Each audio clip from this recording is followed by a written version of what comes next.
The Lord be with you. This story is very long, so I offer it to you without commentary. Fortunately, it is one of those stories that speaks for itself. As I read it, I'm going to say ding every now and then. When I say ding, that means there is a lesson there for us and for our faith. But I will leave it up to you to figure it out. The day I turned 18, I left home. I had saved some money, and despite my parents' strong objections, I packed a few things in my Volkswagen and headed for California. Just outside of Needles, California, a man at a rest stop pulled a gun, took my wallet, and drove off with my car. I had not been in the state more than 15 minutes, and I was broke and on foot. I made a report to the California Highway Patrol, but the officer there said there was little chance I would ever see my car or my stuff again. As a final warning, he said, "It's against the law to hitchhike on the interstate." I walked to a truck stop and finally convinced the driver to give me a ride to Los Angeles. The driver listened to my story, and then as he let me out, he gave me a $20 bill. I walked 32 blocks to the beach. I was thrilled to see the waves beat up on Will Rogers Beach. It was more beautiful than I had ever imagined. I sat there in the bright day and considered what to do. As the sun began to set, I spent part of my $20 for something to eat. Determined to get a fresh start in the morning, I slept that night in a park where I could hear the pounding surf. The next few weeks were not pleasant. Within a few days, I was dirty and reduced to asking strangers for money. For 2 months, I slept wherever I could. I searched behind grocery stores and restaurants for food. One day, I spent a precious dollar on a picture postcard to send to the folks. "Having a great time, found a good job, and have rented an apartment near the beach," I wrote. All lies.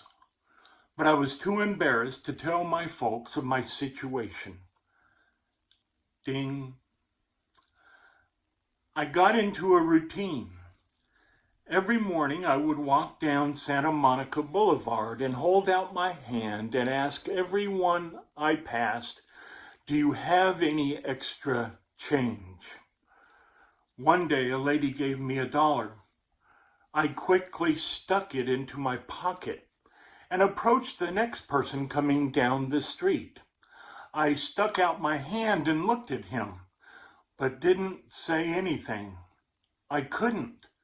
I stood there in shocked silence. I was staring at my own father. Ding.